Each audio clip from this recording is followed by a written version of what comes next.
Okay, સો આપણે chapter number 9 પૂરું કર્યું છે બાયોટેકનોલોજી વાળું અને ચેપ્ટર નંબર 10 માં પહોંચ્યા છીએ. ચેપ્ટર નંબર 9 ની અંદર કોઈને કાંઈ ડાઉટ હોય તો તમે પૂછી શકો છો. જે 9મું ચેપ્ટર આપણે પૂરું કર્યું એને આધારે જ આ ચેપ્ટર નંબર 10મું આપણે સમજવાનું છે. જો ચેપ્ટર નંબર 9 પ્રોપરલી સમજાઈ ગયું છે તો ચેપ્ટર નંબર 10માં કાંઈ છે જ નહીં, કારણ કે કટ કોપી પેસ્ટ જ છે. ખાલી એનો ઉપયોગ ક્યાં આપણે કરશું ને કઈ રીતે કરશું એ જ આપણે હવે સમજવાનું છે. જે બાયોટેકનોલોજીના સિદ્ધાંતો, જે બાયોટેકનોલોજીના સંસાધનો વિશે આપણે ચેપ્ટર નંબર 9માં ભણ્યા છીએ ને, એનો ઉપયોગ હવે દાખલા તરીકે કોઈ એક પર્ટિક્યુલર ક્ષેત્રમાં કરવો હોય, દાખલા તરીકે મેડિકલ ક્ષેત્રમાં કરવો છે આપણે, તો કઈ રીતે કરીએ છીએ, શું કામ કરીએ છીએ, કયા શેની ઉપર કરીએ છીએ વગેરે. દાખલા તરીકે ડીએનએની રસી આપણે કેમ બનાવીએ, બરાબર છે, જનીન થેરેપી શું છે, એના વિશે આપણે અભ્યાસ કરશું એમ. એટલે ચેપ્ટર નંબર 9 ના આધારે જ ચેપ્ટર નંબર 10 ને આપણે સમજવાનું છે. એપ્લિકેશન, બરાબર છે, પ્રયોજન એટલે એપ્લિકેશન થાય. એટલે તમારા ચેપ્ટરનું નામ શું છે જુઓ જોઈએ હવે, બાયોટેકનોલોજી અને તેના પ્રયોજન. બાયોટેકનોલોજી તમે સમજી ગયા છો, હવે એનું પ્રયોજન આપણે ક્યાં કરવાનું છે એના વિશે વાત કરશું આપણે, બરાબર છે. તો ચાલો આપણે શરૂ કરીએ આગળ. તો બાયોટેકનોલોજીના પ્રયોજનો આપણે કઈ રીતે અને ક્યાં કરીએ છીએ એની વાત કરીએ. તો સૌથી પહેલી વાત કે જ્યારે તમે બાયોટેકનોલોજીના સિદ્ધાંતને ભણ્યા છો ત્યારે એક કોમન પ્રિન્સિપલ એટલે કે જે સામાન્ય સિદ્ધાંતની વાત કરી હતી એ હતું જીનેટિક એન્જિનિયરિંગ. મતલબ તમે કોઈ એક પ્રકારના જનીન એનો ઉપયોગ કરો છો, એને કાપી અને કોઈ અન્ય સજીવની અંદર દાખલ કરી અને એના દ્વારા કોઈ ચોક્કસ નિપજ મેળવો છો. કોને યાદ છે આ સિદ્ધાંતની વાત? બધાને યાદ છે? ગુડ.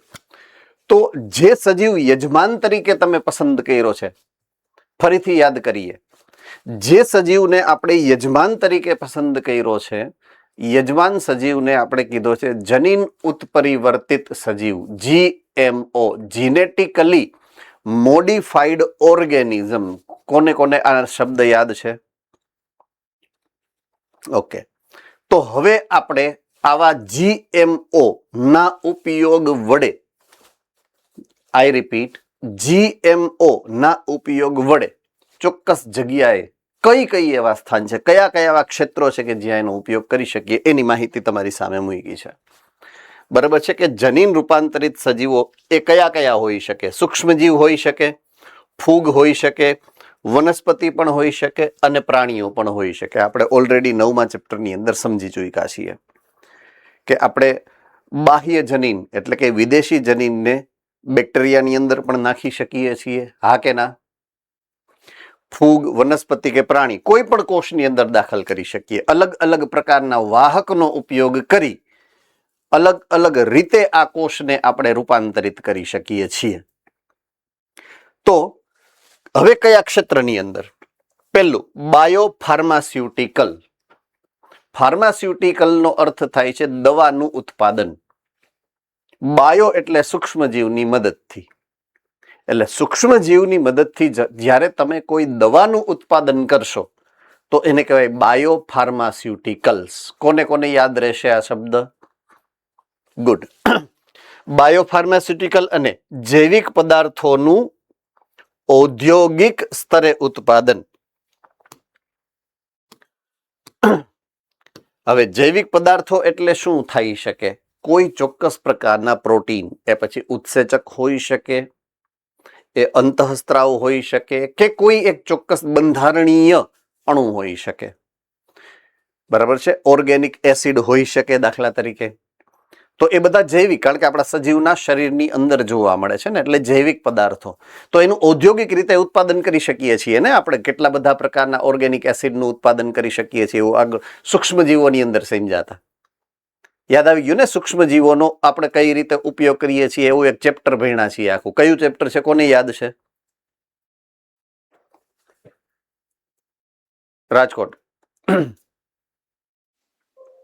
Sir chapter number 8.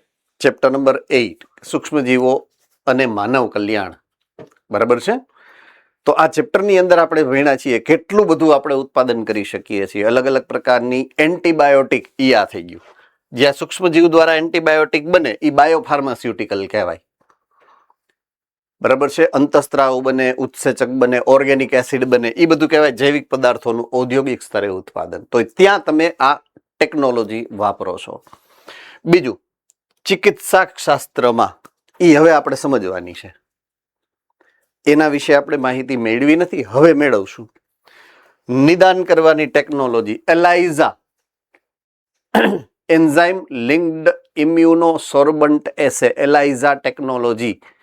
આપણે ક્યાં આ શબ્દ આવ્યો તો કોને યાદ છે હવે? જામનગર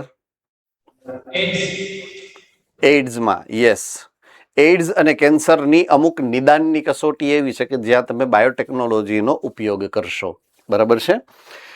પછી ખેતીમાં જનીન ઉત્પરિવર્તિત અથવા તો જનીન રૂપાંતરિત પાક, દાખલા તરીકે બીટી કપાસ છે, બીટી રીંગણ છે વગેરે જેવા આપણે આગળ ભણશું શું છે એ.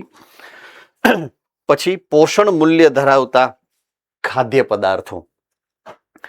દરેક વનસ્પતિ હશે, દાખલા તરીકે દરેક વનસ્પતિ એની અંદર પોષક દ્રવ્યો એક નિશ્ચિત પ્રમાણમાં હોય, પણ આપણે બાયોટેકનોલોજીની મદદથી આ પોષક દ્રવ્યોનું પ્રમાણ વધારી શકીએ છીએ.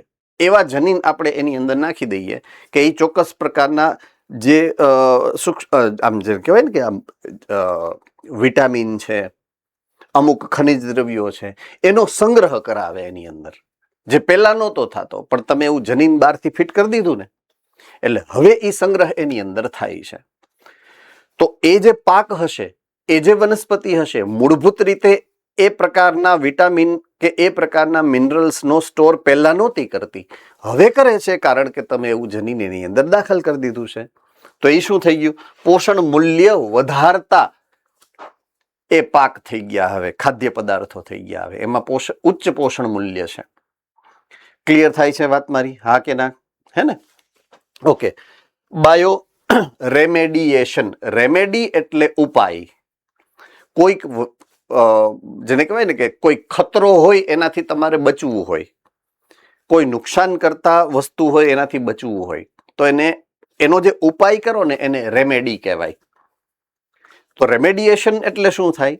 તો કે બચાવની પદ્ધતિ, પણ સૂક્ષ્મજીવની મદદથી કરીએ એટલે એને બાયો રેમેડિયેશન કહેવાય.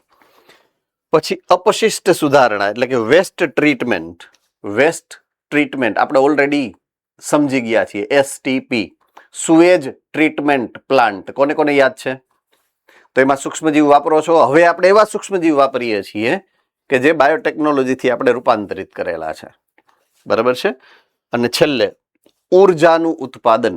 હવે આ આપણે નવું લાગે કે ઉર્જાનું ઉત્પાદન આ કેમ કરે? એમ નવું લાગે ને કે ઇલેક્ટ્રિસિટી કાંઈ જનરેટ કરતું હશે? નહીં. ઉર્જા એટલે શું?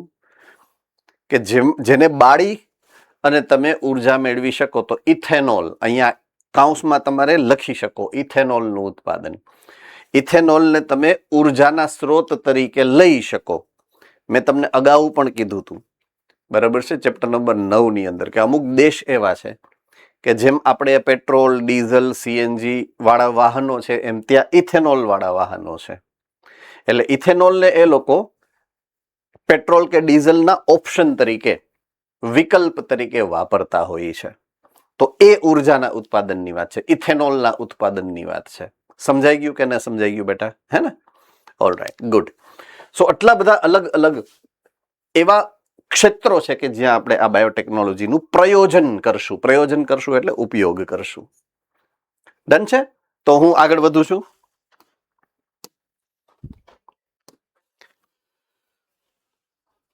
સરસ મજાનો એક મુદ્દો આવ્યો છે, બરાબર છે, કે બાયોટેકનોલોજી છે એમાં મેઇન સંશોધન કયા કયા ક્ષેત્રોમાં થાય છે, રિસર્ચ કયા કયા ક્ષેત્રોમાં થાય છે મુખ્યત્વે? તો નંબર 1, એક સુધારેલ સજીવ. સુધારેલ સજીવ એટલે GMO, જીનેટિકલી મોડિફાઈડ ઓર્ગેનિઝમ છે એ બનાવવા માટે, બરાબર છે, એનું રિસર્ચનું એક ક્ષેત્ર છે. GMO અલગ અલગ પ્રકારના વિકાસ કરવા. બીજું, ઈ GMO કયા કયા છે? તો કે સામાન્ય રીતે સૂક્ષ્મજીવ હશે, બરાબર છે? સામાન્ય રીતે કયા હશે? સૂક્ષ્મજીવો. એવા અલગ અલગ પ્રકારના સૂક્ષ્મજીવો વિકસાવવા, જેને કારણે તમે શુદ્ધ ઉત્સેચકના સ્વરૂપમાં શ્રેષ્ઠ ઉત્પ્રેરક પૂરા પાડવા, બરાબર છે? વધુમાં વધુ સારામાં સારા ઉત્સેચક ઉત્પન્ન કરી શકો, જે તમે ઉદ્યોગોની અંદર ઉત્પ્રેરક તરીકે વાપરી શકો. ઔદ્યોગિક ઉત્પાદન જ્યાં તમારે કરાવવું છે ત્યાં તમે એનો ઉપયોગ કરી શકો. ટૂંકમાં બે વસ્તુ અહીંયા લખી છે. એક, GMO બનાવવાના અલગ અલગ પ્રકારના. શેના માટે? તો કે અલગ અલગ પ્રકારના ઉત્સેચકો આપણને ઈ આપી શકે. તો GMO અને એના ઉત્સેચકો આ પહેલું ક્ષેત્ર છે, જે સૌથી મોટું ક્ષેત્ર છે, જેની ઉપર રિસર્ચ થાય છે બાયોટેકનોલોજીની અંદર. રેડી? સમજાઈ ગયું કે નહીં બધાને? ઓકે. પોઈન્ટ નંબર 2, જેની ઉપર રિસર્ચ થાય છે એ ક્ષેત્ર નંબર 2, ઉત્પ્રેરકનું કાર્ય. ઉત્પ્રેરક એટલે શું? અહીંયા તમે જે ઉત્સેચક તાર્યું, એ ઉત્સેચકનું કામ શું છે, કઈ કઈ જગ્યાએ તમે એને કામમાં લઈ શકો. ઉત્પ્રેરકના કાર્ય માટે જનીન ઇજનેરી વિદ્યાની મદદથી ઇષ્ટતમ પર્યાવરણનું નિર્માણ કરવું. Bioprocess engineering. કોને કોને યાદ છે? બરાબર છે? બે મુખ્ય સિદ્ધાંતમાં એક જીનેટિક એન્જિનિયરિંગ હતું અને બીજું બાયોપ્રોસેસ એન્જિનિયરિંગ હતું. આ બાયોપ્રોસેસ એન્જિનિયરિંગ થઈ ગયું, આ જીનેટિક એન્જિનિયરિંગ થઈ ગયું. એટલે મૂળભૂત તો ઈ જૂનું હતું, ઈ જ પાછું રિપીટ કર્યું છે અલગ સ્વરૂપે. બરાબર છે? અને ત્રીજું, અનુપ્રવાહ સંસાધન. અનુપ્રવાહ સંસાધનનો મતલબ શું થાય? આ અનુપ્રવાહ સંસાધનનો મતલબ શું થાય? કોને યાદ છે? ભુજ, જલ્પ. સર, આપણે બાયોરિએક્ટરમાં પ્રક્રિયા કરીએ અને પછી શુદ્ધ કરવા માટે જે પાછળ અનુપ્રવિત પ્રક્રિયા હોતી તે. ગુડ. તમે બાયોટેકનોલોજીની જે પણ નિપજ મેળવશો એ ઓલા મોટા મોટા રિએક્ટર 1000 લીટરના ટાંકાની અંદર બને. પછી એમાંથી એને બહાર કાઢી એ નિપજને એ જે એનું માધ્યમ હશે, માધ્યમમાંથી અલગ કરવાનું, શુદ્ધિકરણની પ્રક્રિયામાંથી પસાર કરવાનું, એની અંદર પ્રિઝર્વેટિવ નાખવાનું, એનું પેકિંગ કરવાનું અને એને બજાર સુધી પહોંચાડવાની જે ક્રિયાવિધિ છે એ એનું સંશોધન ક્ષેત્ર નંબર 3 છે. એટલે આ પહેલું જેનેટિક એન્જિનિયરિંગ, બીજું બાયોપ્રોસેસ એન્જિનિયરિંગ અને ત્રીજું અનુપ્રવાહ સંસાધનનું ક્ષેત્ર. આ 3 મુખ્ય ક્ષેત્ર છે કે જેની ઉપર મેક્સિમમ રિસર્ચ બાયોટેકનોલોજીની અંદર થતા હોય છે.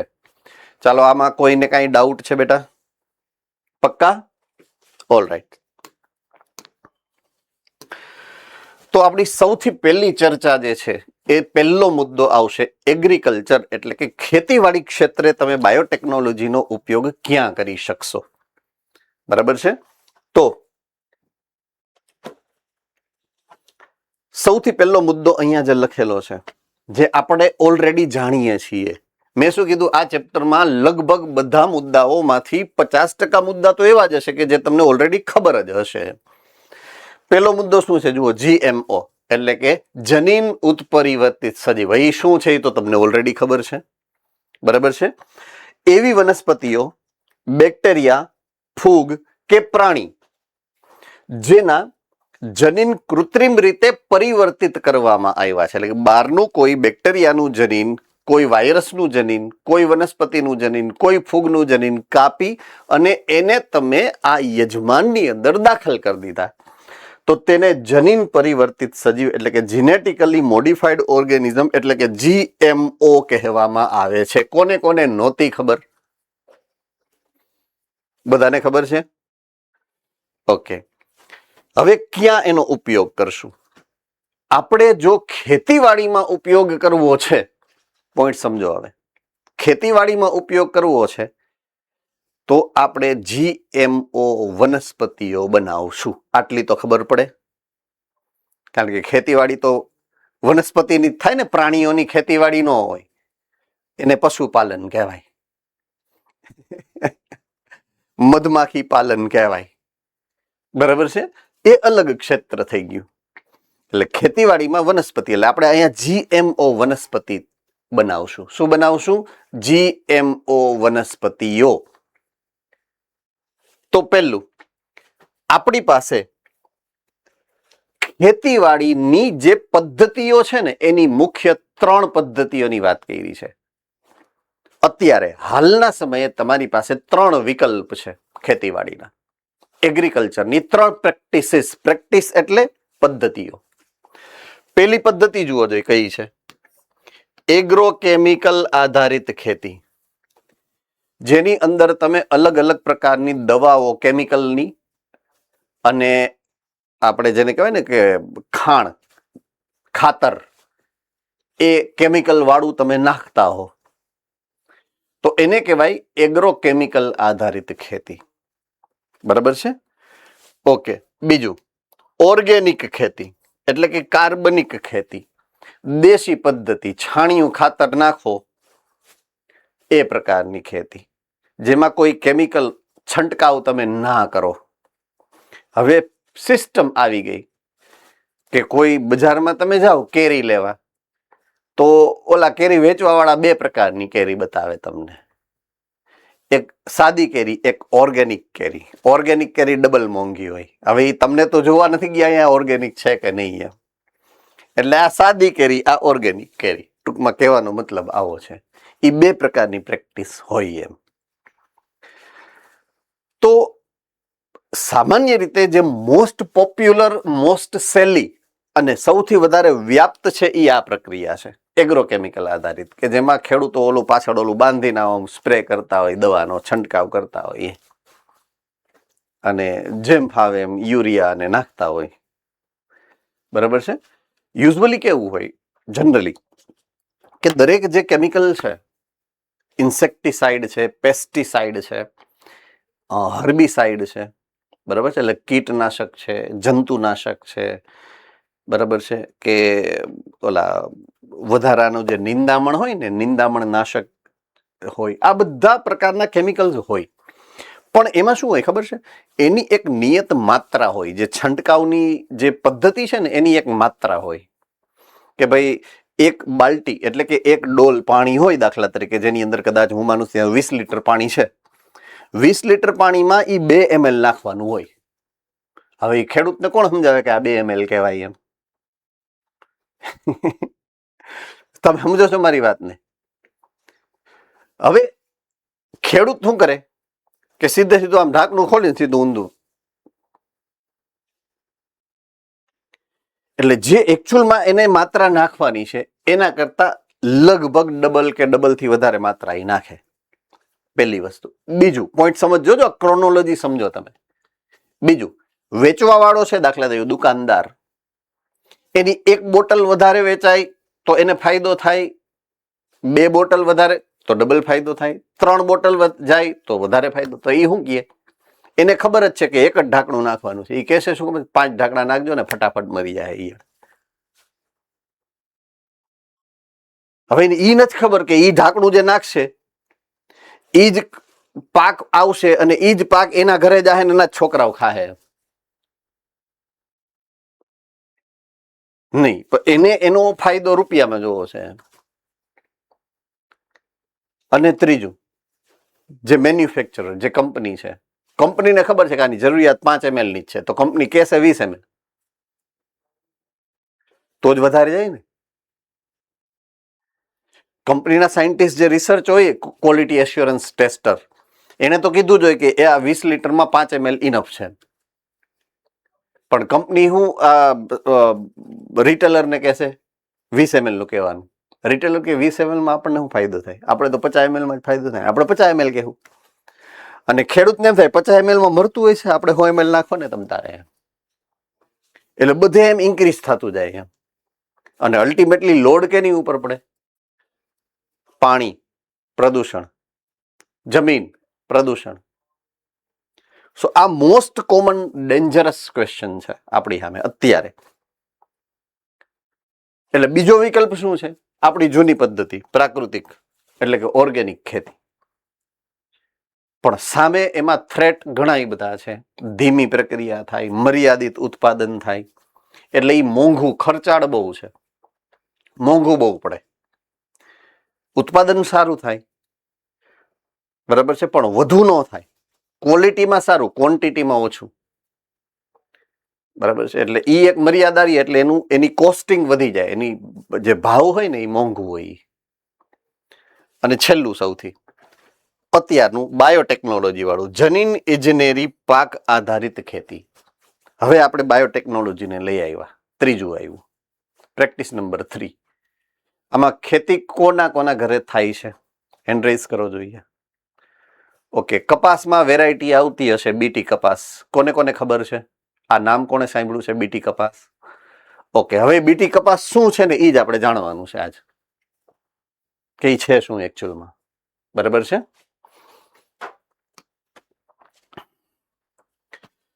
હવે એક વાર્તા તમારી સામે મૂકી છે, જે તમારી ટેક્સ્ટબુકમાંથી જ ઉપાડી છે, મેં ઘરેથી નથી લાવ્યો, ચિંતા ન કરવી, બરાબર છે. ટેક્સ્ટબુકમાંથી જ ઉપાડી અને અહીંયા તમારી સામે મૂક્યું છે.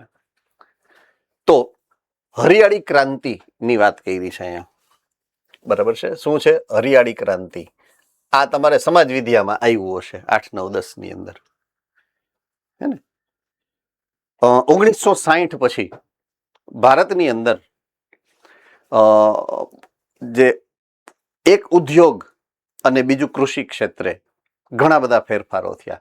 કૃષિ ક્ષેત્રે જે ફેરફારો થયા ને એનાથી આ કેમિકલ આવ્યા, બધા ઇન્સેક્ટિસાઇડ આવ્યા, પેસ્ટિસાઇડ આવ્યા, પછી આ ફર્ટિલાઇઝર આવ્યા, અને એને કારણે ઉત્પાદન અનેક ગણું વધી ગયું. જે અનેક ગણું વધવાની જે પ્રક્રિયા છે ને એને આપણે નામ આપ્યું છે હરિયાળી ક્રાંતિ, બરાબર છે, ગ્રીન રિવોલ્યુશન. તો આપણે સામાન્ય કરતા 3 ગણો અન્ન પુરવઠો આપણે ઉત્પન્ન કરવા માટે સક્ષમ થઈ શક્યા. જેટલું ઉત્પાદન થતું હતું એના કરતા 3 ગણું વધુ ઉત્પાદન થયું. હવે વધારાનું ઉત્પાદન માત્ર સુધારેલી પાકની જાતિઓના ઉપયોગ વડે નહીં, પરંતુ વ્યવસ્થાપન મહાવરા અને એગ્રોકેમિકલ, એટલે કે આ જે મેઇન એનું રીઝન હતું એ હતું, એગ્રોકેમિકલ ને લીધે છે. પાકની વેરાયટીને લીધે નથી, ટૂંકમાં કવિ કહેવાય એવું માંગે છે અહીંયા, કે એ તો જે કેમિકલ તમે એમાં વાપરો છો ને એને કારણે આ વધારો જે છે એ મુખ્યત્વે આના રીઝનથી થયો છે. આમ છતાં વિકસતા વિશ્વમાં એગ્રોકેમિકલનો ઉપયોગ ખેડૂતો માટે ખર્ચાળ પણ છે, અને પરંપરાગત સંવર્ધનનો ઉપયોગ વર્તમાન જાતિના પાક ઉત્પાદનનો વધારો સંભવ નથી. એટલે જૂની જે ઓર્ગેનિક પદ્ધતિ છે એમાં ઉત્પાદન વધારે ન થાય, અને જો બાયોકેમિકલ વાપરો તો પાછી પ્રદૂષણનો પ્રશ્ન આવે. એટલે બેયમાં આપણે જે જોઈએ છે એવું અમુક મર્યાદિત સમય સુધી થઈ શકશે, પણ લાંબા સમય માટે બંને હાનિકારક છે. કારણ કે દિવસ જેમ જેમ જાય છે એમ મનુષ્યની વસ્તી વધતી જાય છે, એટલે ડિમાન્ડ એટલે કે માંગ વધતી જાય છે. તો નૈસર્ગિક ખેતી વડે તો એ શક્ય જ નથી ફૂલફિલ કરવી. હવે એગ્રોકેમિકલથી કરશો તો શું કહેવાય, જમીન જ બંજર થઈ જશે. તો પછી આજથી 20 વર્ષ પછી ઉત્પાદન જ ન થઈ શકે. તો કરવાનું શું? ડિસ્કો થોડો કરાય પછી જમીન ઉપર, હે ને. બે લાંબા ગાળા માટે અસરકારક ઓપ્શન નથી આપણા માટે. તો હવે એવો વિકલ્પ આપણે જોઈએ કે જેમાં, હવે તમને તો ખબર છે જીઓમાં શું છે, એટલે આપણી પાસે ત્રીજો ઓપ્શન શું આવ્યો? જનીન ઉત્પરિવર્તિત પાક. એ એકમાત્ર ઓપ્શન આપણી પાસે હવે એવો બેચો છે કે જેમાં બેમાંથી એકેય શક્યતા લાગુ ન પડે. એમાં એગ્રોકેમિકલની એ જરૂરિયાત મર્યાદિત થઈ જાય, એટલે પ્રદૂષણની માત્રા પણ ઘટે, અને બીજું ઉત્પાદન પણ અનેક ગણું થાય. એટલે બે પ્રકારની જે આપણી જરૂરિયાત છે એ સંતોષી શકે, એટલે આપણે આ ત્રીજા નંબરનો ઓપ્શનની જરૂરિયાત પડી, જનીન ઉત્પરિવર્તિત પાક. રેડી? હવે આમાં કોઈને કઈ ડાઉટ? ઓકે, ચાલો. GM વનસ્પતિઓ, મેં તમને શું કીધું? હવે જ્યારે આપણે એગ્રીકલ્ચરની વાત કરશું તો આપણે જનીન ઉત્પરિવર્તિત વનસ્પતિઓ વિશેની ચર્ચા કરશું. GMO વનસ્પતિઓ, બરાબર છે.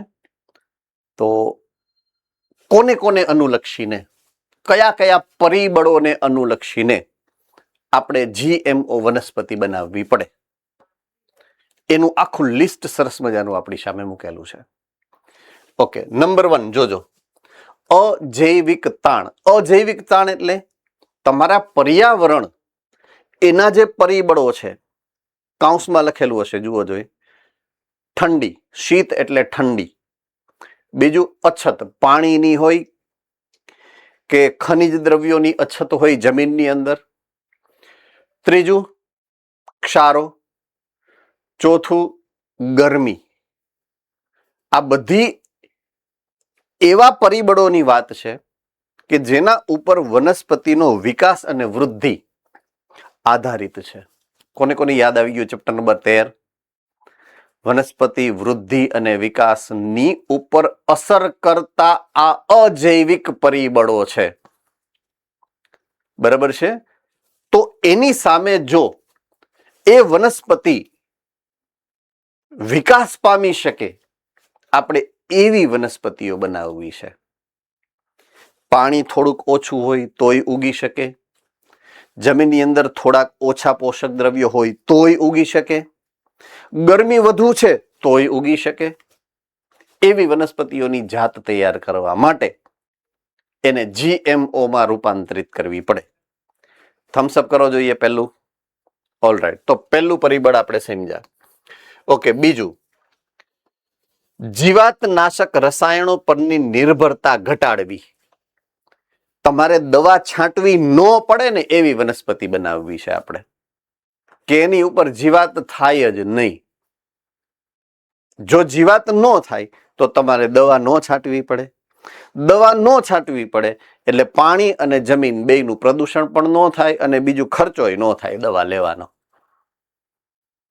ક્લિયર થઈ ગઈ વાત? Okay okay. પોઈન્ટ નંબર 3, ત્રીજા નંબરનો પોઈન્ટ. પાક આવી ગયો. પાક આવે એટલે પાકનો ઉતારો લેવાય, એને લણણી કઈ કહેવાય. તો લણણી જ્યારે કરો છો એ પછી જે વધારાનો કચરો છે એ કચરો વધારે થાય તો ખેડૂતને વધારે નુકસાન થાય, ઓછો થાય તો ખેડૂતને ઓછું નુકસાન થાય.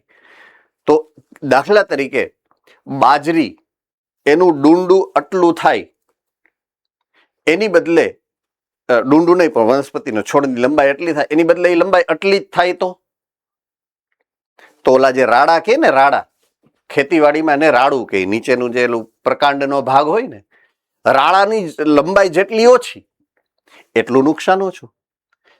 જો કોઈ પણ વનસ્પતિની ઉત્પાદન ક્ષમતા મર્યાદિત છે તો જેટલો જૈવ ભાર, જૈવ ભાર એટલે શું કોને ખબર છે? હેન્ડરાઇઝ કરવો જોઈએ. જૈવ ભાર શબ્દ વાપરું છું હું અત્યારે. જૈવ ભાર. જુનાગઢ.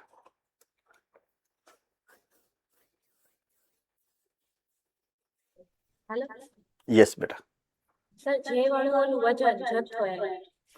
ઓકે, હવે પરફેક્ટ છે. હું તમને આ શબ્દ સમજાવું છું, જૈવ ભાર. બરાબર છે? જૈવ ભારનો સામાન્ય અર્થ આપણે જે હવેથી આજથી સમજવાનો છે ને એ છે કે સજીવમાં રહેલ કુલ કાર્બનિક દ્રવ્ય એનું પ્રમાણ. કાર્બનિક દ્રવ્ય. કાર્બનિક દ્રવ્ય કયા કયા છે? પહેલું છે કાર્બોદિત, બીજું છે લિપિડ, ત્રીજું છે પ્રોટીન, ચોથું છે ન્યુક્લિક એસિડ, પાંચમું છે વિટામિન. જો હવે હું થોડાક વધારે છું એમાં, છઠ્ઠું છે ઓર્ગેનિક એસિડ એટલે કે કાર્બનિક એસિડ.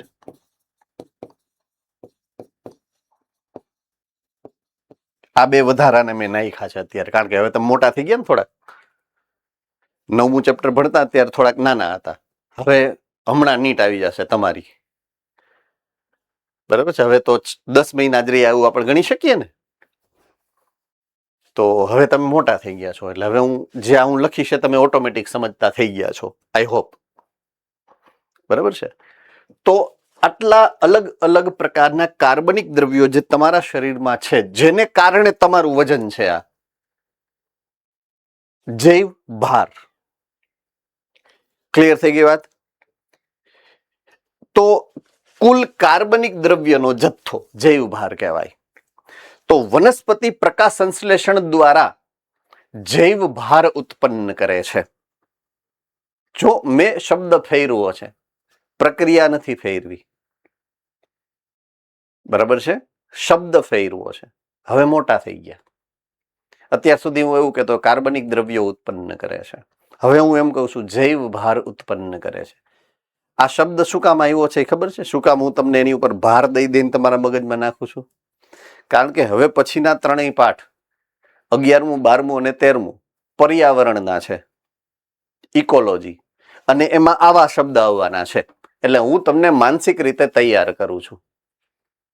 ડન છે? એટલે જેથી તમને એ શબ્દ ત્યાં આવે તો ફરી પાછું તમને ક્લિક થઈ જાય કે નહીં, આનો મતલબ આવો છે એમ. તો જૈવ ભાર જે છે એ જેમ વધારે કામનો એમ ફાયદો, અને જેમ નકામો એમ નુકસાન. એટલે ઓછામાં ઓછું નુકસાન થાય એવા પાક બનાવવાના. નેક્સ્ટ, વનસ્પતિ દ્વારા ખનિજના ઉપયોગની કાર્યક્ષમતા વધારવી. જમીનની અંદરથી વનસ્પતિઓ પાણી અને ખનિજ દ્રવ્યો બેનું શોષણ કરે. કોને કોને ખબર છે? બરાબર છે.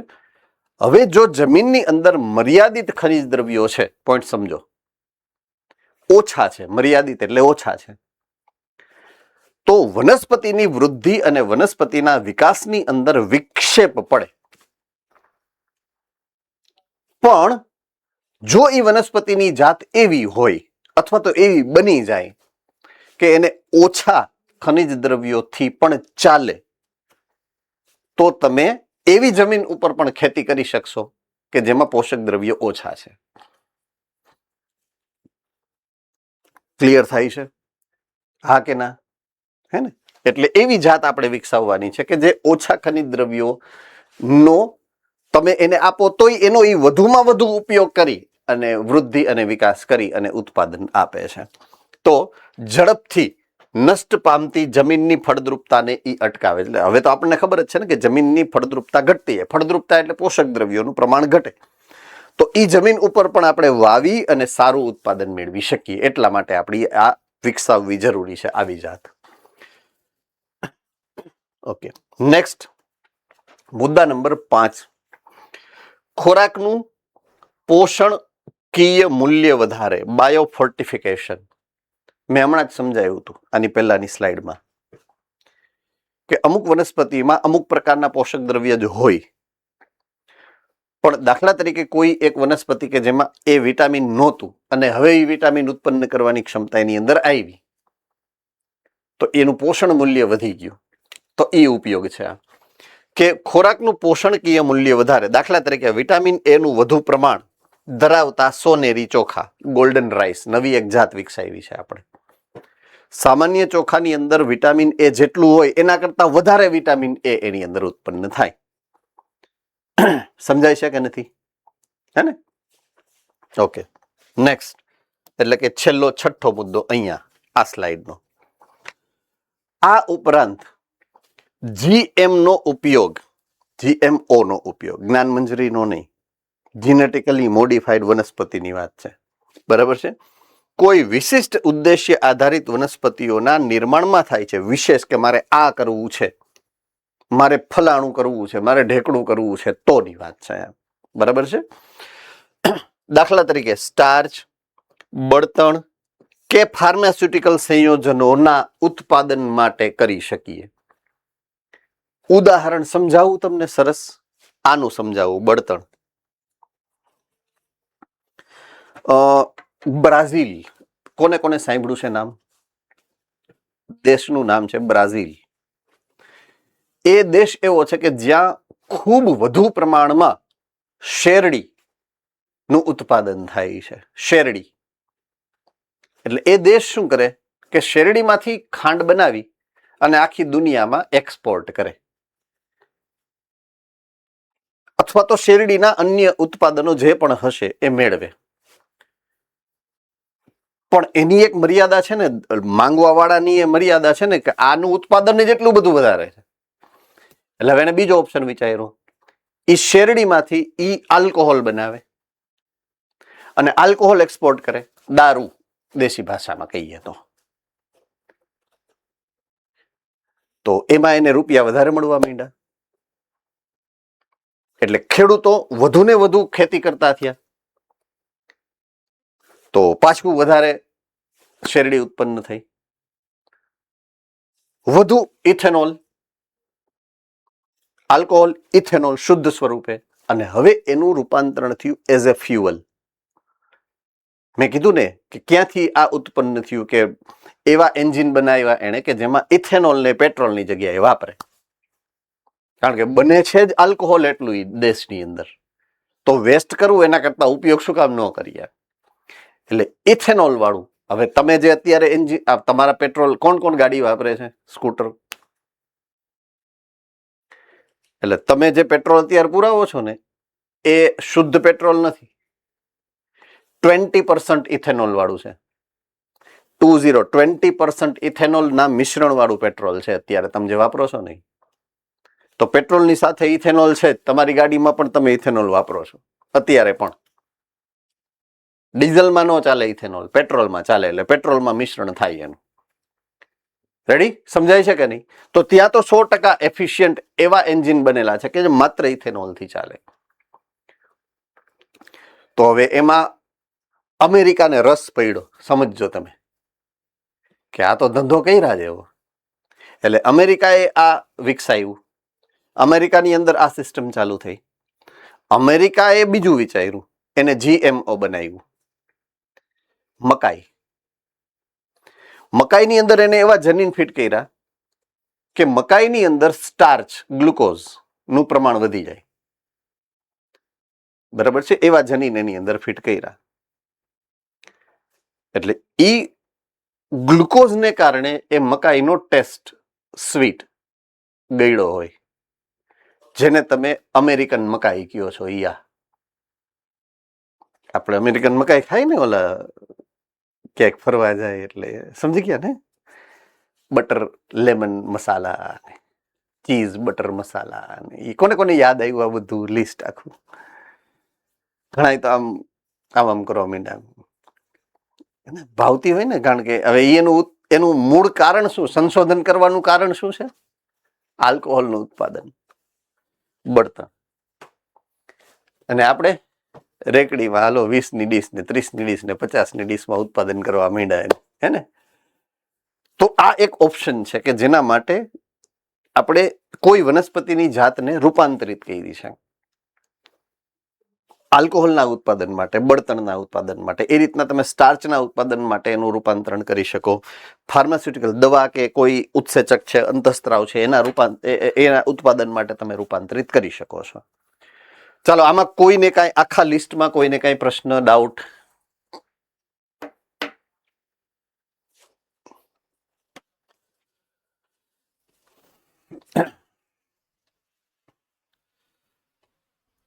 હવે મૂળ મુદ્દો ભણવાનો, જે ઉદાહરણ ભણવાનું છે એની વાત કરીએ.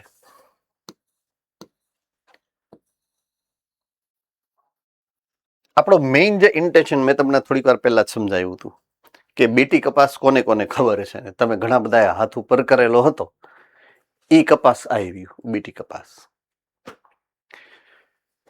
જ્યારે સંશોધન થયું હતું, જે સમયે, એ સમયે એવા ઉદ્દેશ્ય સાથે થયું છે કે આ એવી જાત બનશે ભવિષ્યમાં કે જેમાં તમારે દવા છાંટવાની જરૂરિયાત નહીં પડે. એમ પોતે જ વનસ્પતિ પોતે જ એક કીટક એટલે કે ઈયળનો અવરોધ કરી શકવા માટે સક્ષમ બનશે. રાઈટ?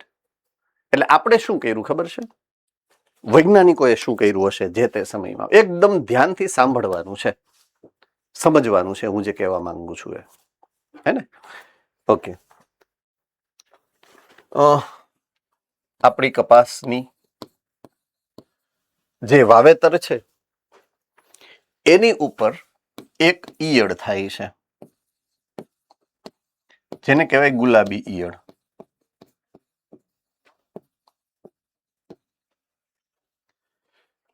એ થાય કપાસના ઝીંડવા ઉપર. ઝીંડવા એટલે ઉપર ઓલા કાલા થાય એની ઉપર. એમાં છીંડું પાડીને અંદર ગરી જાય અને અંદરથી એને ખાઈ જાય. એટલે કપાસ જેટલો બનવો જોઈએ એટલો ના બને. સિમ્પલ. જેને ખબર છે એ જાણતા હશે. બરાબર છે. તો આ ગુલાબી ઈયળ આપણા કપાસને નુકસાન પહોંચાડે. તો હવે વૈજ્ઞાનિકોએ શું કર્યું? વૈજ્ઞાનિકોએ આ પૈકડા, આને ગુલાબી ઈયળને પૈકડી, એના જીવન ચક્રનો અભ્યાસ કર્યો કુદરતી રીતે. કૃત્રિમ રીતે નહીં, કુદરતી રીતે. લેબોરેટરીની અંદર લઈ જઈને નહીં, પ્રાકૃતિક રીતે. કે આના દુશ્મન કોણ?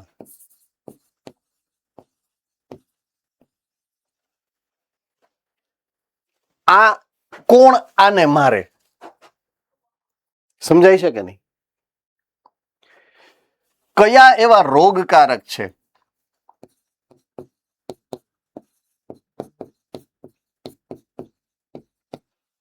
કે જે રોગ ઉત્પન્ન કરે આમાં? એનું લિસ્ટ બનાવ્યું. એ લિસ્ટમાં એક નામ સામે આવ્યું, એ છે આ.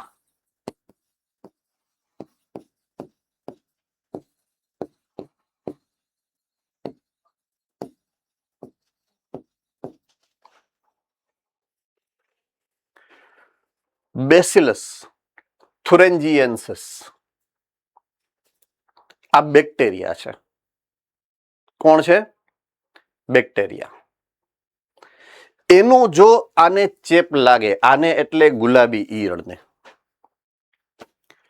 તો બેક્ટેરિયા ગુલાબી ઈયળના પેટમાં ઘૂસી જાય. સમજાય છે? આના પેટમાં ઘૂસે. આંત્ર માર્ગ.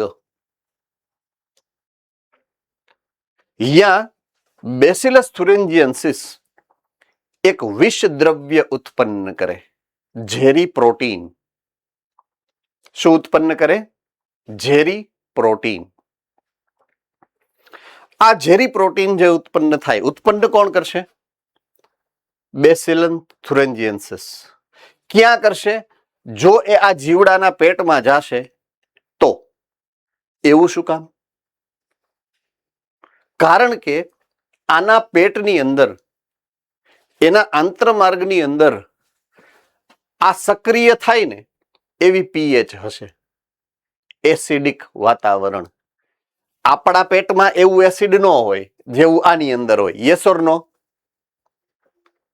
સ્પેસિફિક, વિશેષ છે. આ અલગ છે. આપણે અલગ છીએ, આ અલગ છે. એટલે હું બેસિલસ થુરેન્જીએન્સિસ નો ફાકડો ભરી જાઉં ને તો એ વિષ દ્રવ્ય મારા પેટમાં ન બનતું, કોઈ દિવસ ન બને. પણ 2 અણુ દાખલા તરીકે બેસિલસ થુરેન્જીએન્સિસ ના આ ઈયળ ખાઈ જાય ને તો ઈયળનો ભૂહણિયો ઓળી જાય.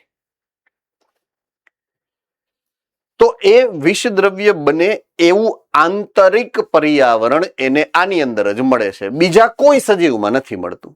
એનો અર્થ એ છે કે આ બેસિલસ થુરેન્જીએન્સિસ અમુક પ્રકારના કીટકો અને અમુક પ્રકારના ઈયળોની અંદર જ નુકસાન કરશે. અને એવા છે કે જે તમારી ખેતીવાડીમાં નુકસાન કરે. તો આપણને આપણો તારણહાર મળી ગયો.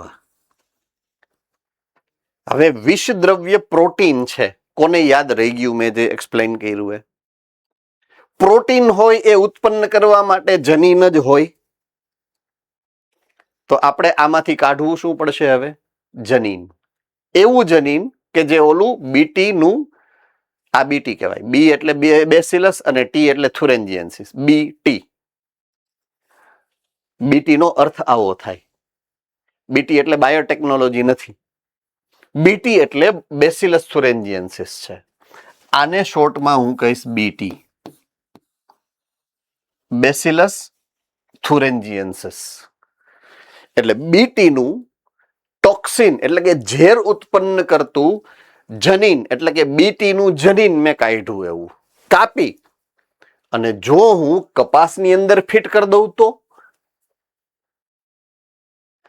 એટલે મેં શું કર્યું, આ બીટી નું જનીન આમાં ફિટ કરી દીધું. હવે ઈયળ આવી, ઈયળે કપાસને ખાધું, કપાસના કોષમાં ઓલું જનીન છે, આપણે તો ઈ જ જોતું હતું.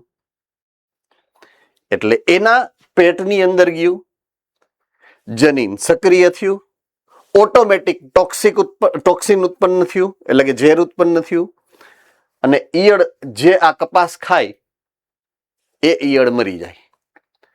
તમારે બહારથી કાંઈ છાંટવાની જરૂરિયાત નથી. સિસ્ટમ સમજાઈ ગઈ મેં જે સમજાવી એ? કોને કોને નથી સમજાણી?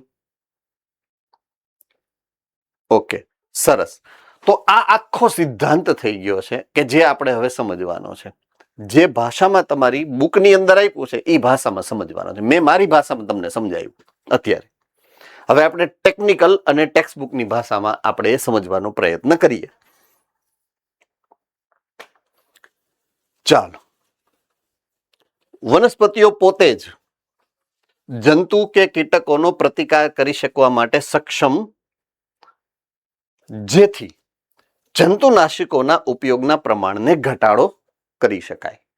જો વનસ્પતિ પોતે જ જંતુને મારી નાખે તો તમારે બહારથી કઈ જંતુનાશક છાંટવાની જરૂરિયાત પડતી નથી. મેં તમને હમણાં જ આખું સમજાયું કે આપણે એવું જનીન વનસ્પતિની અંદર જ દાખલ કરી દીધું જે ટોક્સિન ઉત્પન્ન કરે. હવે એ વનસ્પતિને હું ચાવી જાઉં ને અને એ જનીન મારી અંદર જાય તો એ જનીન સક્રિય નહીં બને, કારણ કે મારું પીએચ નું લેવલ જ અલગ છે, ઓલા ઈયળનું પીએચ નું લેવલ જ અલગ છે. એટલે આપણને નુકસાન નથી કરતું. હા, કીટકોને નુકસાન કરશે. રેડી? આમાં ડાઉટ છે કોઈને? તો આપણે હવે જંતુનાશક દવા છાંટવાની જરૂરિયાત ન પડે એટલા માટે વૈજ્ઞાનિકોએ આવી વ્યવસ્થા કરી છે.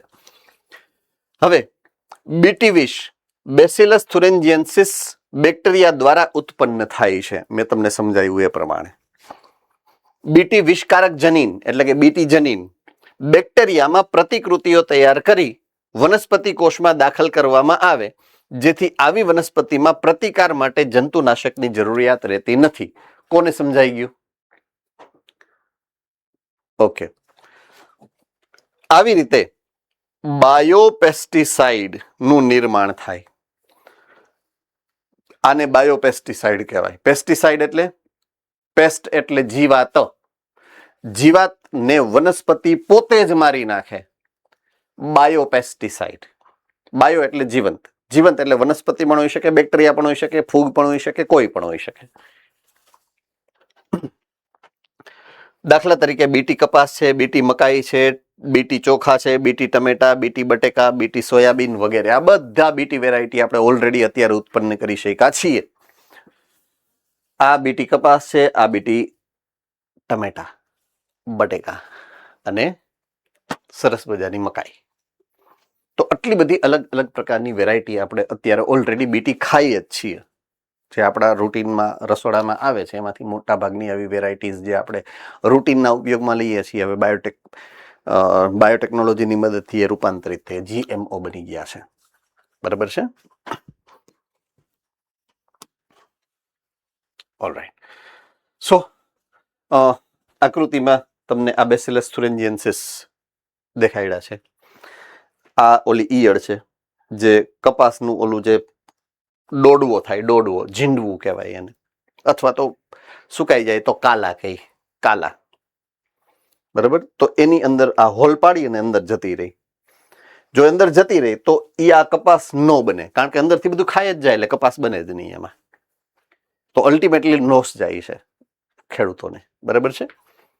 તો બેસિલસ થુરિન્જિયન્સિસની અમુક જાત એવી છે કે જે અમુક ચોક્કસ પ્રોટીનનું નિર્માણ કરે છે કે જે ચોક્કસ કીટક જેવા કે લેપિડોપ્ટેરા શ્રેણીનું નામ છે. શ્રેણી વર્ગીકરણમાં ઓલી વિભાગ ને જે સમુદાય હોય, સમુદાય વિભાગ, બરાબર છે, પછી વર્ગ ને પછી શ્રેણી, તો એ શ્રેણીની વાત છે. લેપિડોપ્ટેરા શ્રેણી છે. બરાબર છે? તમાકુની કલિકા કીટકો અને સૈનિક કીટકો, આવા કીટકોને લેપિડોપ્ટેરા કહેવાય, શ્રેણી. પછી અમુક કોલિયોપ્ટેરા શ્રેણીના કીટકો છે, દાખલા તરીકે ભૃંગ કીટકો. અમુક ડિપ્ટેરા છે, ડિપ્ટેરા શ્રેણીનું નામ છે, જેમાં માખી અને મચ્છર આવે, એને મારી શકે છે. આ કોણ?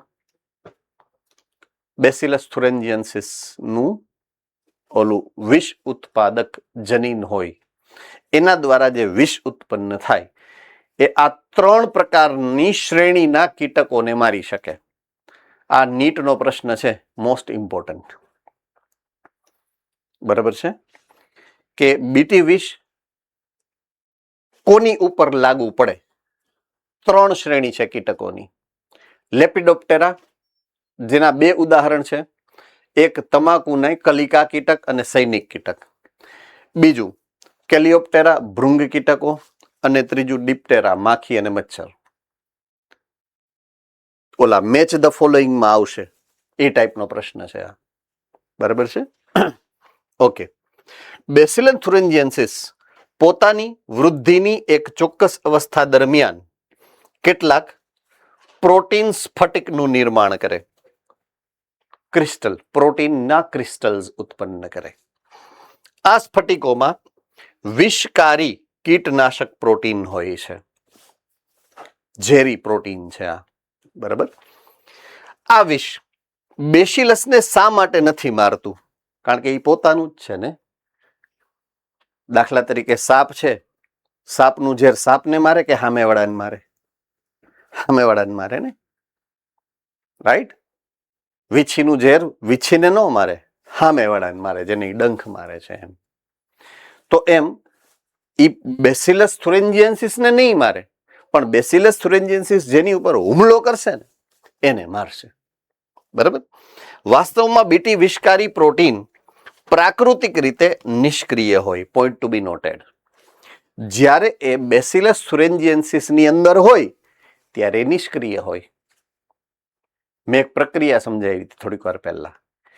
ઈ જ્યારે ઓલાના પેટમાં જાય ને, પેટના એસિડિક વાતાવરણમાં સક્રિય બને. કોને કોને યાદ હતું આ? હવે એવું એસિડિક વાતાવરણ બીટીની અંદર હોય કે ન હોય? ન હોય.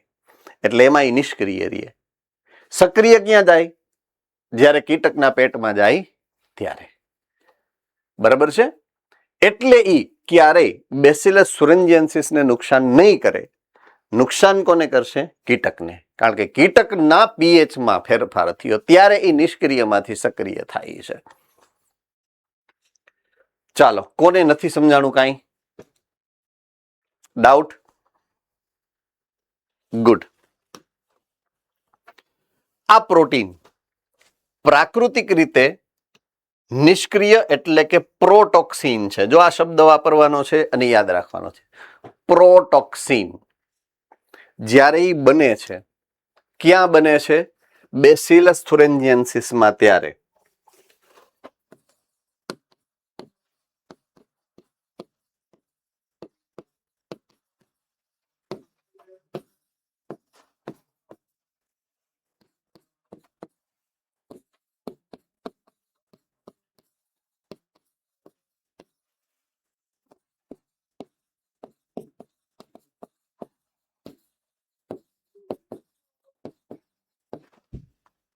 તો બેસિલસ થુરેન્જીયન્સિસમાં એ પ્રોટોક્સિન સ્વરૂપે હોય છે, એટલે કે નિષ્ક્રિય વિષ દ્રવ્ય છે. બરાબર છે? હવે જ્યારે એ કીટકના આંતરમાર્ગમાં જાય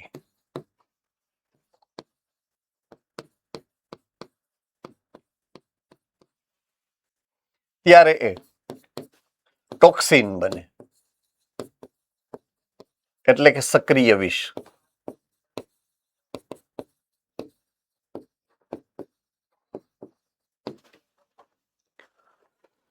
શું કામ? Acidic pH. બરાબર છે? એની જે પીએચ છે એને કારણે આ ફેરફાર થશે. તો પ્રોટોક્સિન અને ટોક્સિન. ચેપ્ટર નંબર 9, સૌથી છેલ્લો મુદ્દો, સહકારકો. એમાં એવું લખેલું હતું કે મોટા ભાગના ઉત્સેચકો જ્યારે બને ત્યારે નિષ્ક્રિય સ્વરૂપે બને, પછી સહકારક એની સાથે જોડાઈને તો એ સક્રિય બને. હવે એ મુદ્દો કટ કોપી પેસ્ટ કરી દો ને એટલે આ સેમ ટુ સેમ થઈ ગયો. ઉત્સેચકની જગ્યાએ ટોક્સિન છે, બને નિષ્ક્રિય સ્વરૂપે. ઓમાં સહકારક હતો, આમાં પીએચ છે. જ્યારે એને યોગ્ય પીએચ મળે ત્યારે એ સક્રિય બને. ઇન શોર્ટ, તમને કોઈએ ભણાવ્યું હોય કે ના ભણાવ્યું હોય, આજથી યાદ એવું રાખવાનું છે, અને મેં ઘણી વાર કીધું પણ છે કે જ્યારે પણ કોષની અંદર પ્રોટીન બનશે ને એ પ્રોટીન હંમેશા નિષ્ક્રિય જ હોય. કોને કોને યાદ છે મેં ઘણી વાર આ વસ્તુ કીધી છે? પ્રાથમિક પ્રોટીન બને, સમજો તમે, પછી એનું રૂપાંતરણ થાય, દ્વિતીયક બને, તૃતીયક બને કે ચતુર્થક, જેવી જરૂરિયાત હોય. રાઈટ? એટલે આ નિયમ ખાલી ઉત્સેચક માટે છે એવું નથી. દરેક પ્રોટીન માટે, મોટા ભાગના, દરેક નહીં કહી શકું, પણ મોટા ભાગના પ્રોટીન માટે, એટલે કે 90% પ્રોટીન માટે આ મુદ્દો એક સરખો લાગુ પડે. તો આ પ્રોટીન જ છે, હમણાં આવ્યું થોડીક વાર પહેલા, ક્રિસ્ટલ પ્રોટીન છે, એટલે કે સ્ફટિકમય પ્રોટીન છે. તો એ મુદ્દો તો એના માટે લાગુ પડે જ ને. મેં કીધું એમ પ્રોટીન માટે, બધા પ્રોટીન માટે એ લાગુ પડે જ કે બને ત્યારે નિષ્ક્રિય હોય, અમુક ચોક્કસ સંજોગોમાં એ સક્રિય બને. તો મુદ્દો નવો નથી આપણા માટે, સિસ્ટમ જૂની જ છે. આપણે અહીંયા ખાલી એ લોજિકનો ઉપયોગ કરવાનો છે, જેથી તમારે ગોખવાની કોઈ જરૂરિયાત જ નહીં પડે, સમજાતું જશે ઓટોમેટિક. ઓકે, આ તો સિદ્ધાંત જૂનો જ છે એમ. ક્લિયર થઈ ગઈ વાત? હા કે ના? ઓલરાઈટ. તો એ હોય કેવું? પ્રોટોક્સિન, એટલે કે નિષ્ક્રિય સ્વરૂપે છે. પણ કીટકની અંદર આ નિષ્ક્રિય વિષને જ્યારે કીટક ખાઈ જાય ત્યારે તેના ક્રિસ્ટલ આંતરડાની આલ્કલાઇન પીએચ ને કારણે નિષ્ક્રિય સ્ફટિકમય પ્રોટીન દ્રવ્ય થતા સક્રિય સ્વરૂપમાં ફેરવાય. બરાબર છે? તો કીટકની જે આંતરિક સંરચના છે એને હિસાબે, જો there are two kind of arrangement. આપણા શરીરમાં બે પ્રકારની વ્યવસ્થા છે પાચન માર્ગની અંદર, એસિડ પણ છે અને બેઝ પણ છે. સાંભળ્યું છે એવું? એસિડ ક્યાં હોય? જઠરમાં. બેઝ ક્યાં હોય? જુનાગઢ.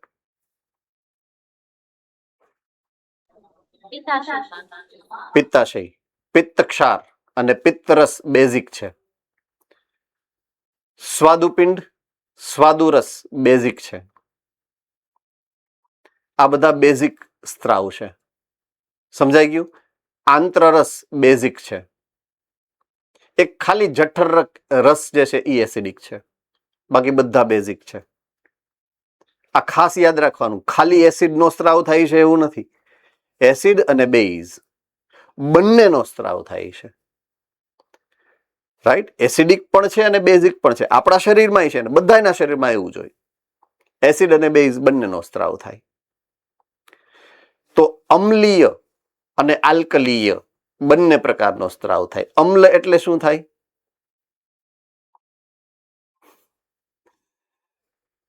ભુજ. એસિડ. અને આલ્કલાઇન બેઝિક. રાઈટ? એટલે અહીંયા નિષ્ક્રિય પ્રોટીનને સક્રિય પ્રોટીનમાં ફેરવવા માટે એની ઊંચી પીએચ જવાબદાર છે, નીચી પીએચ નહીં, આલ્કલિનિટી. સમજાય છે કે નહીં? એની એસિડિટી ઘટે અને બેઝ વધે. એ બેઝ જ્યારે વધે ને ત્યારે એ સક્રિય પ્રોટીનમાં ફેરવાય, આલ્કલાઇન પીએચ ને કારણે. બરાબર છે? સ્ફટિકમય પ્રોટીન દ્રાવ્ય થાય અને સક્રિય સ્વરૂપમાં ફેરવાઈ જાય. આ મુદ્દો ખાસ યાદ રાખવાનો છે, નીટનો મુદ્દો છે. ઓકે, આ સક્રિય વિષ મધ્યાંતરની, જો હવે ક્રિયાવિધિ આવી, આ જે સક્રિય પ્રોટીન બન્યું એ કરશે શું? મધ્યાંત્ર, કે જ્યાં શોષણનું કામ થાય. શોષણ થાય એના ભેગો એ પણ શોષાઈ જાય. હવે જે કોષમાં એ શોષણ પર પાયમો છે ત્યાં એની સપાટી ઉપર અધિચ્છદીય કોષો સાથે જોડાઈ અને એમાં છિદ્ર ઉત્પન્ન કરે, છિદ્રો ઉત્પન્ન કરે, છીંડા પડી જાય. અહીંયા સમજાઈ ગયું?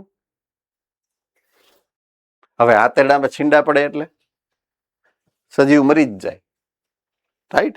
એટલે કોષો ફૂલાય, ફાટી જાય અને આખરે કીટકોનું મૃત્યુ થાય. તો આવી ક્રિયાવિધિ એ આ જે મૂળભૂત સિદ્ધાંત છે એ આવો છે, રાઈટ? તો બેસિલસ સુરેન્જિયન્સિસ નું આ જે પ્રોટીન વિષદ્રવ્ય બને છે એ આ પ્રકારની ઇફેક્ટ અસર કરે છે. કોઈને કઈ ડાઉટ નથી ને? All right, good. ઓકે, હવે બીટી કપાસની અંદર આપણે હવે કપાસને આ જનીન ઉત્પરિવર્તિત બનાવવું છે અને ઓલું જે વિષદ્રવ્યનું જનીન હતું, બીટી વિષદ્રવ્યનું બીટી જનીન, એ હવે આપણે દાખલ કરવું છે ક્યાં? કપાસની અંદર. તો એ ક્રિયાવિધિની આપણે વાત કરીએ. અહીંયા વિશેષ બીટી વિષકારક જનીન જે છે કોની પાસે? બેસિલસ સુરેન્જિયન્સિસ. એમાંથી આપણે અલગ કરી નાખ્યું. ખબર છે કઈ રીતના થાય? બરાબર છે. કપાસ જેવી ઘણી પાક વનસ્પતિઓમાં દાખલ કરાવી આપણે ઓલરેડી જોઈકા છીએ. કપાસ છે, રીંગણા છે, બટેકા છે, સોયાબીન છે, મકાઈ છે, બધામાં આપણે આ ઓલરેડી દાખલ કરાવી જોઈકા છીએ. જનીનની પસંદગી પાક તથા નિર્ધારિત કીટક ઉપર આધારિત રાખે છે. તો જનીનની પસંદગી કોની ઉપર આધારિત રાખે? પહેલું પાક અને બીજું એના નિર્ધારિત કીટકો. ચોક્કસ પાકની ઉપર ચોક્કસ પ્રકારની કીટકની વ્યવસ્થા હોય. કોઈ એક પાક તમે વાવ્યો, ઘઉં, તો ઘઉંની ઉપર જે ઈયળ કે કીટક થાય એ અલગ હશે, બાજરીનું કીટક અલગ હશે. તો કયો પાક છે અને કયું કીટક છે એના આધારે તમારે જનીનની પસંદગી કરવી પડે. ઓકે, ઈ વળી શું? ઈ વળી શું? ઈ વળી આ, ઈ વળી આ કે તમારી પાસે આ 1, આ 2, આ 3 અલગ અલગ શ્રેણીના અલગ અલગ 1, 2, 3, 4, 5 અને અન્ય કેટલાય અલગ અલગ પ્રકારના કીટકો છે. હવે એ બધાય માટે એક જ પ્રકારનું ટોક્સિન હોય એવું જરૂરી નથી. અલગ અલગ પ્રકારના ટોક્સિનની વેરાયટી હોઈ શકે. જો ટોક્સિનની વેરાયટી અલગ હોય તો એના જનીનની વેરાયટી અલગ હશે કે નહીં? એટલે એવો સિંગલ એક જ પ્રકારનું જનીન નથી. એવા જનીન પણ બીટી જે ટોક્સિક જીન છે અથવા તો જનીન છે એની પણ વેરાયટી છે. જે આપણે બેસિલસ સુરેન્જિયન્સિસ માંથી બહાર કાઢ્યા છે એવા એક જ પ્રકારના જનીન નથી, એકથી વધુ પ્રકારના જનીનો છે. તો એ પણ આપણા માટે મોસ્ટ ઇમ્પોર્ટન્ટ પોઈન્ટ છે નીટ માટે, રાઈટ? તો મોટા ભાગના બીટી વિષ ચોક્કસ કીટક જૂથ ઉપર નિર્ધારિત છે. ઉદાહરણ તરીકે વિષ કે જે ક્રાય 1AC જનીન દ્વારા સંકેતન પામે છે તે ક્રાય જનીન કહેવાય. તે ઘણા બધા પ્રકારના હોય છે. સમજાવી દઉં તમને હું જે કહેવા માંગુ છું એ. ઓકે,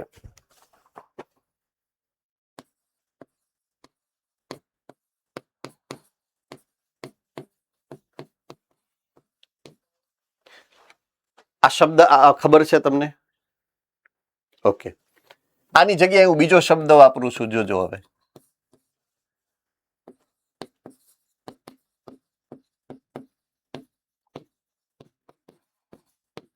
આમાં કોઈને વાંધો? બરાબર છે. હવે હું આનું ઇંગ્લિશ કરું.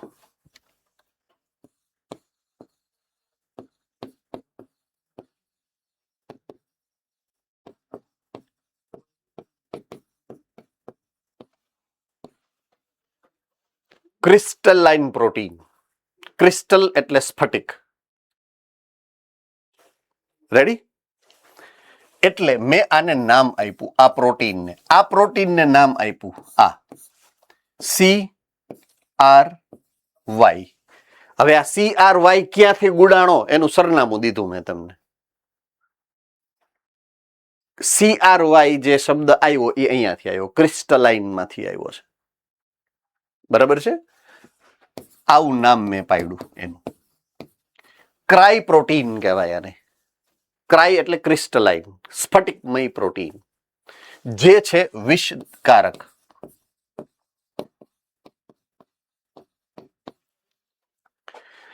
જે જનીન દ્વારા બને છે એને મેં કીધું ક્રાય જનીન.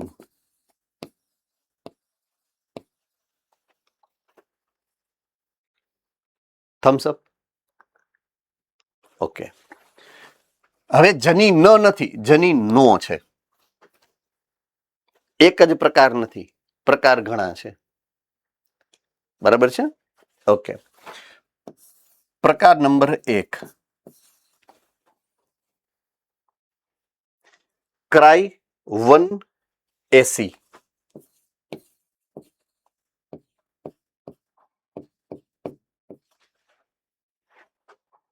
ઓકે એ ભાઈ ક્યાં ગયા તમે? હા, ક્રાય 1AC.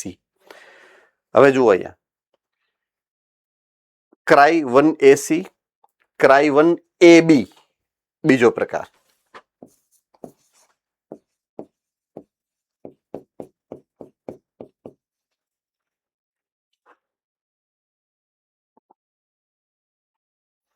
અને ત્રીજું ક્રાય,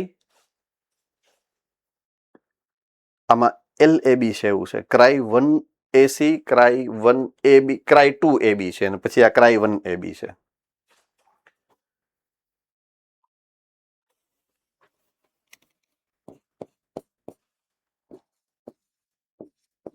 મિસપ્રિન્ટ છે મારી સ્લાઇડમાં.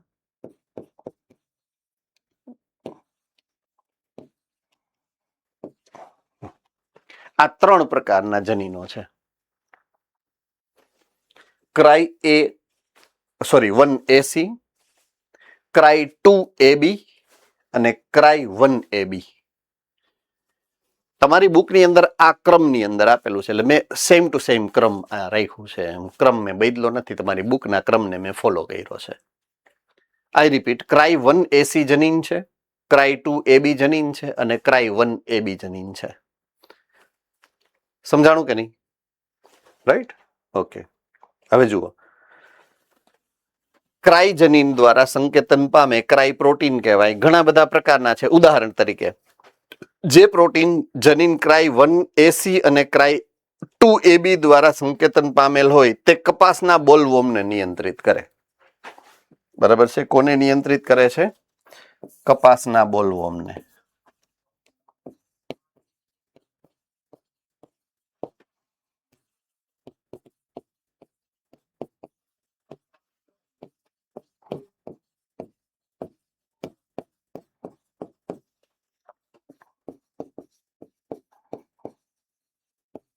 જેની વાત મેં હમણાં સમજાવી તમને. ગુલાબી ઈયળ, બોલવોર્મ કહેવાય એને. એનું નિયંત્રણ કરે આ બે જનીન, ક્રાય 1AC અને ક્રાય 2AB. બરાબર છે? હવે ક્રાય 1AB શું કરે છે જુઓ. ક્રાય 1AB corn borer. Corn borer, corn એટલે મકાઈ. મકાઈમાં છીંડા પાડી અને અંદર ઈયળ ઘૂસી જાય. તમે જોયું હશે, મકાઈ જો છોલતા હો ને તો અંદરથી ઈયળ નીકળે. પછી તમે જોવો ને તો એના ઓલા બહારના ઓલા પાંદડા હોય ને એની અંદર છીંડું પડેલું હોય મોટું, એમાંથી ઈયળ ઘૂસી જાય. એને આ કહેવાય કોર્ન બોરર. શું કહેવાય? કોર્ન બોરર. જામનગર બોલો બેટા.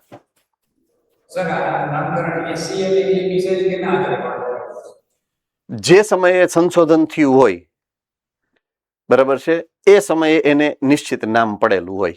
દાખલા તરીકે ક્રાય 1AB છે, એનું સંશોધન પહેલા થયું હોય, એટલે 1AB. પછી બીજા નંબરનું જનીન, એનું સંશોધન પછી થયું હોય 2AB. બરાબર છે? એટલે એ જે ક્રમમાં સંશોધન થયું હોય એ ક્રમમાં એને નામ પડેલું હોય. ઓકે. તો કોર્ન બોરર એટલે હું અહીંયા પાછો આવી જાઉં. ક્રાય 1AB એ મકાઈ,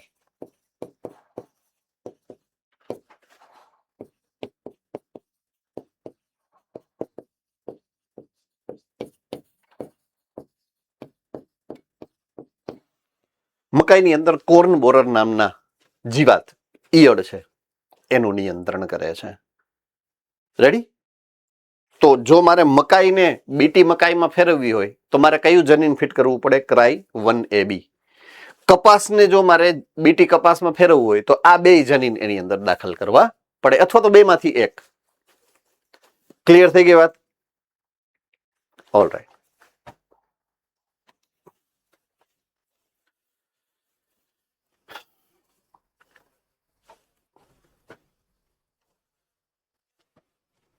બીટી કપાસ પૂરું થઈ ગયું,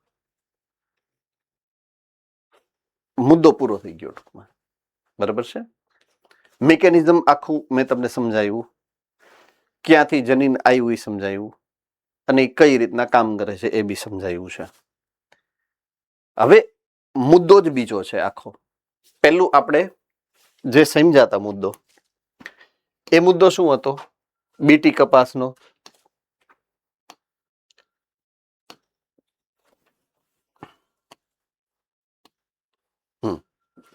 કીટ પ્રતિકારક વનસ્પતિઓનો મુદ્દો હતો. કીટકનો કે ઈયળનો પ્રતિકાર કરશે. હવે ખાલી કીટક જ આપણા ખેતીવાડીને નુકસાન પહોંચાડે છે એવું નથી. અમુક કેસની અંદર વિશેષ પ્રકારના કૃમિ આ કૃમિ પણ નુકસાન પહોંચાડતા હોય છે. સૂત્રકૃમિ,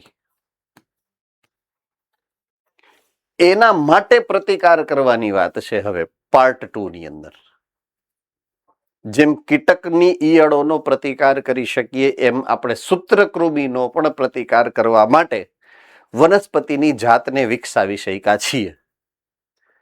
પણ ઈ આજે નથી લેતો, મિક્સઅપ થઈ જશે બે. એટલે તો આજે આપણે ઘરે જઈ સરસ મજાની બીટી કપાસની આખી ઈ સ્ટોરીને વાંચી લેશું અને યાદ રાખી લેશું, અને કાલે આપણે આ સૂત્રકૃમિ વાત આગળ વધારશું.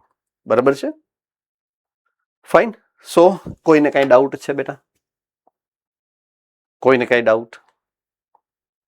પક્કા? ફાઇન. ચાલો તો આવતીકાલે ફરીથી મળશું અને આ સૂત્રકૃમિની જે વાત છે એ આગળ વધારશું. Right? Fine. Okay. See you. Take care.